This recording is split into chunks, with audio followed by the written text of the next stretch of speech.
Magandang araw sa inyo mga kids! Muli tayong mag-aral patungkol sa ating katawan at sa ating kapaligiran. At syempre, ang karunungan na mababasa natin sa banal na kasulatan. Dito lang sa KNC Explorer!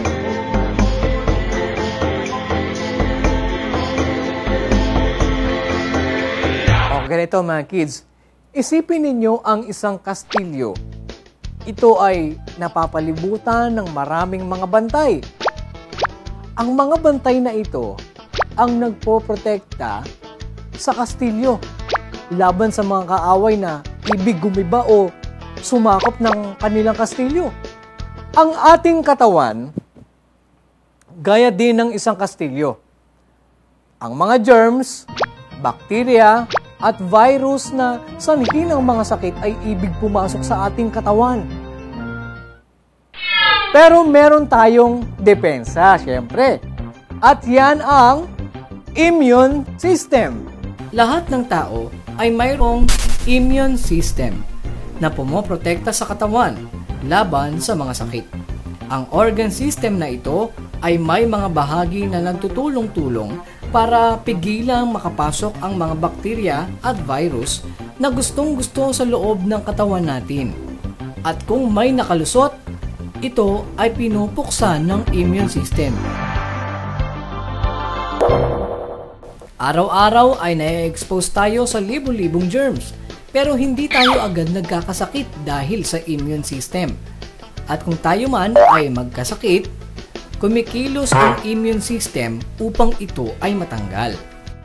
At eto pa, tinatandaan din nito kung paano lalabanan ang sakit upang kung muli itong makapasok sa katawan ay alam na ng immune system kung paano ito susupilin.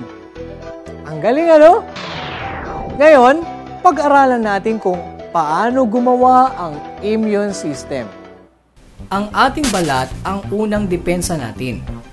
Ang epidermis, na siyang unang layer ng balat, ay mayroong espesyal na cell na nagbibigay babala sa katawan tungkol sa papasok na germs. Gumagawa din ng glands ang balat na nakakapuksa ng ilang bakterya. Ibig sabihin nito, hindi tayo maiimpeksyon sa balat, maliban na kung ito ay na-damage gaya ng sugat o hiwa.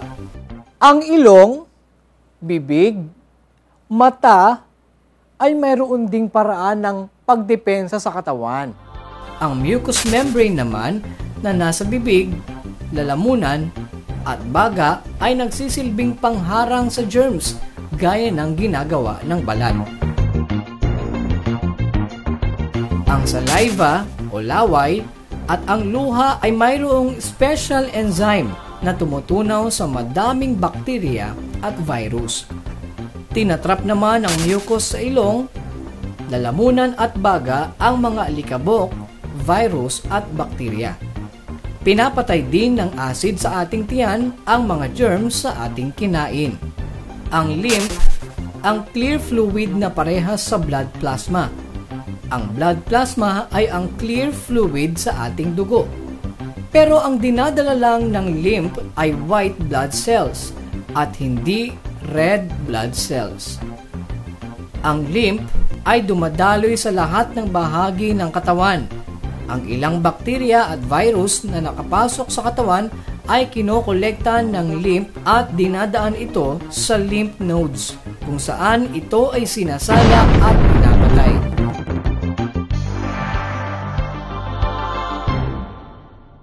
Minsan, natutukoy ng doktor kung meron tayong infeksyon sa pamamagitan ng pagtingin sa lymph nodes sa ating leeg at kilikili. Kung ito ay namamaga, ang ibig sabihin, ito ay lumalaban sa bakterya at virus. Sa ating dugo, mayroon tayong red blood cells at white blood cells.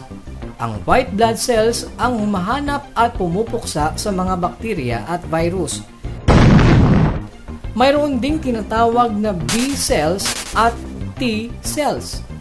Ang B cells ang gumagawa ng antibodies. Ang mga antibodies na ito ay dumidikit sa mga cells upang makilala ng ibang cells na ang germs na ito ay dapat puksain. Ang T cells naman ang naghahanap sa mga cells na may nakatagong germs o kaya naman ay cells na hindi normal at pinupuksa ito gaya ng cancer cells.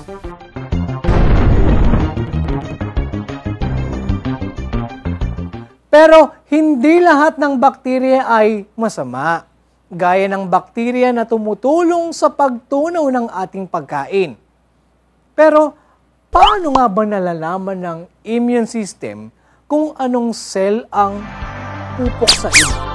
Bukod sa pag-atake sa mga germs, nakikilala din ng immune system kung anong cell ang dapat niyang puksain. Ang mga cell sa ating katawan ay minamarkahan ng isang espesyal na system na tinatawag na Human Leukocyte Antigen o HLA. Nakikilala ng immune system ang marka na ito. Anumang cell na walang marka ay agad na pupuksain.